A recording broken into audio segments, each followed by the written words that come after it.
February 4th now.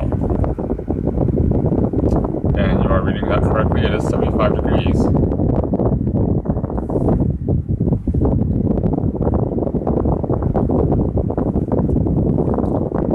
And I am at Arizona Mills.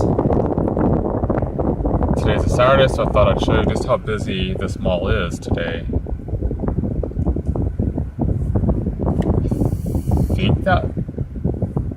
No, maybe that Five and Diner is no longer in business. I see an available sign.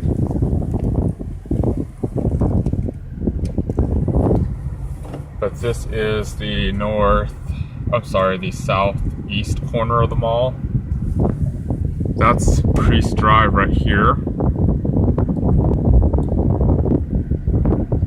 This is where the S-curve corrects its alignment. If you go past the canal on the other side of Baseline there, you are entering the little town of Guadalupe, which is kind of like this mini Mexico. Everything is all those street names are in Spanish and everything.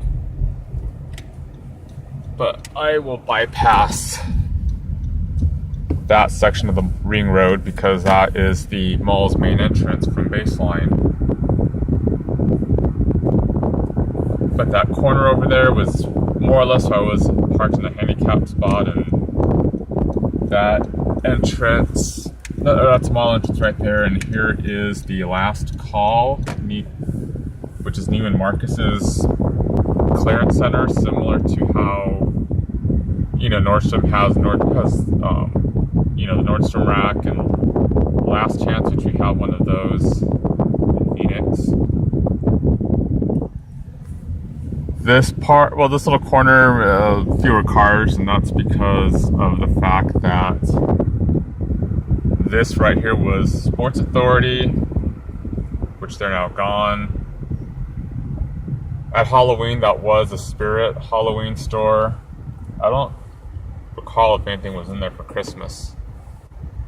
But you can see it's busy over here, and Guadalupe is just a stone's throw away, and it's not really a rich town.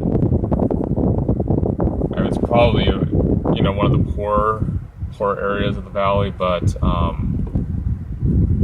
you go in there, it's just like Mexico with all the street names in Spanish and the unpaved streets in the neighborhood. Avenida del Yaqui, and Baseline is the only traffic light in the entire little town. It's all four-way stops. What is this, Cons?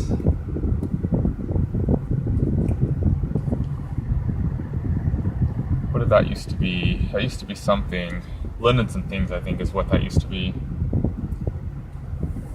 And I believe this anchor we're about to kind of curve around is going to be Burlington. But Arizona Mills is an outlet mall, and despite having a poor area right by it, this mall stays busy. This one has yet to suffer the same fate as some of her sisters, like Ontario and Cinicinnati Mills. It's a single-story mall that is in the shape of a racetrack, so you can just make laps to get around the mall. Single story. The only thing that has a second story around here, to my knowledge, is the Tilt Studio, which was originally a GameWorks. Here's the Neighborhood 5 entrance where you've got Rainforest Cafe. And no, that's not the top of a cake. That is a girl in her quinceañera dress. Described as Cleveland Brown on the Cleveland Show as being like a Mexican bar mitzvah.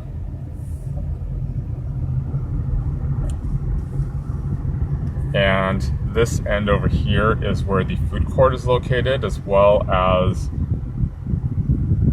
this multicolored building over here we're about to approach is the Harkins Theater. Out of all the Harkins in the valley, this one is second largest. This one has 24 screens, and the one at Superstition Springs and Mesa has 25. The AMC in Mesa on Stapley has 24 screens, and the one in Deer Valley has the most screens at 30. And then that right there is Interstate 10. Oh yeah, there is a Sears outlet here, by the way, for their appliances and, you know, riding mowers or whatever. But yeah, this mall stays busy. There's a limo right here.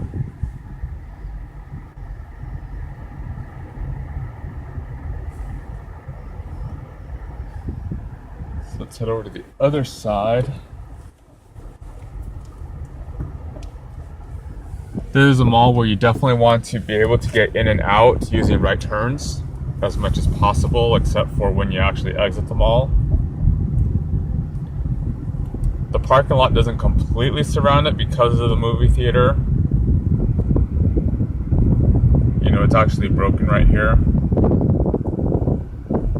See, here's the interchange with US 60, which is the freeway that runs closest to my house.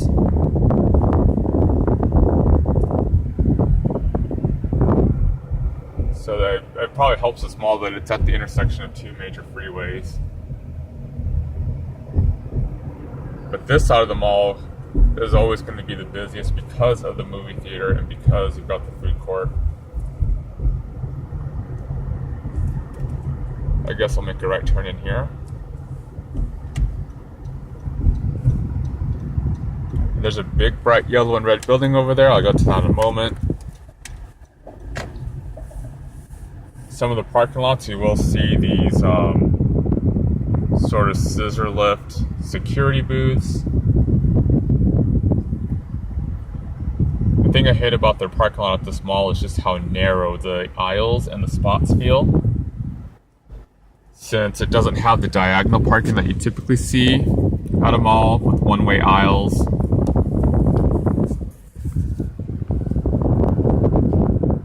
But the movie theater ends over there, which it seems like when it came to these awful Star Wars prequels and those boring Harry Potter movies, whenever fans were camped out for the premieres, this was the mall where they would camp out at and would end up on the news. Parkinson originally owned it, I don't believe, but they do own the IMAX screen that's right here. I had seen Beauty and the Beast there back during its 2002 IMAX run.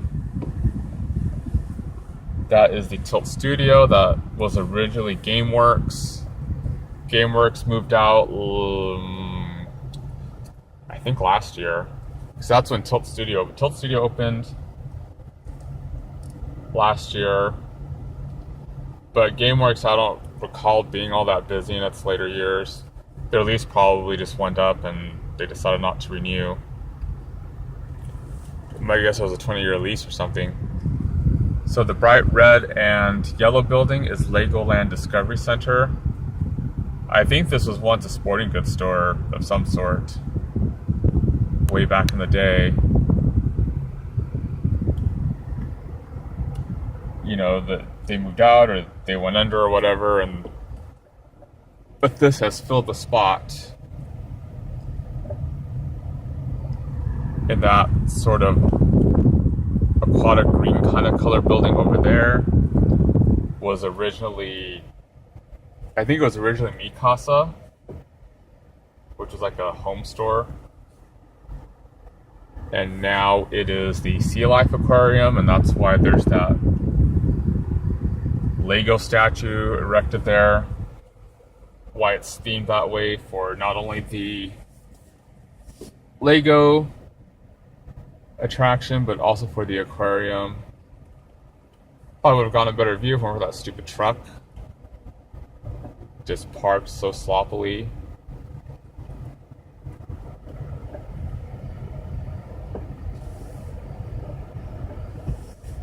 Of course, it is kind of tougher to get some stuff in here with the sunlight. But this mall opened back in 1997. And most of the mall, at least the majority of the mall anyway, 3/4 of it still has the original wood flooring from 20 years ago. Looks like they're finally replacing the flooring, which I guess I'll upload the before and after type photos to Instagram and link up down below. But yeah, there's a Ross Dress for Less. Neighborhood 1 is the one area I always avoid. I won't do a full complete circuit. I will turn around and go back the other way because there is a popcorn cart in Neighborhood 1 that stinks. I mean, it's a terrible smell. It's not like when you get by the movie theater by the Harkins and you smell their popcorn and you think that smells good. I want that popcorn. No, what they have, oh, it stinks to high heaven. This store, the At Home store, was originally the JCPenney outlet.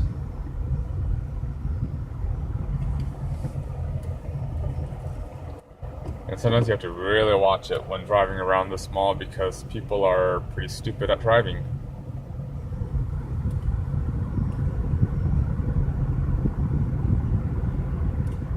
But this was JCPenney outlet up until, JCPenney pulled the plug on the outlet stores. If they hadn't, then this would still be a JCPenney outlet, I would imagine. And I remember the JCPenney outlet actually being at Rural and Baseline way back in the day before they built this mall. But, and this is actually where I started from, over here. But they've actually demolished the strip mall that had that JCPenney outlet, the old location, so. And that over there is the old Bennigan's.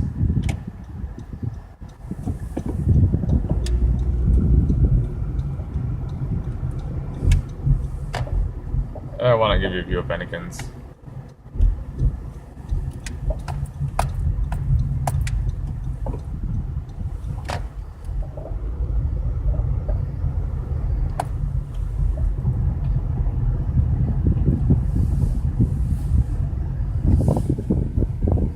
Which, gee, I don't remember when Bennigan's closed down.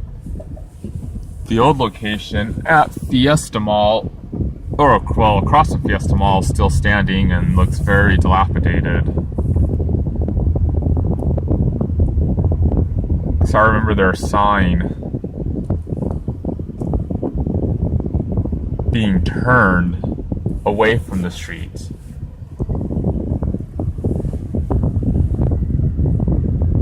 So yep, that is the old Bennigan's with its sign still up.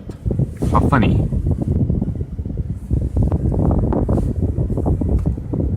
But now I will be going a different way in this mall to get out because I usually get out where you have the freeway on-ramp for the 60. I always find it easier to get out of there that way.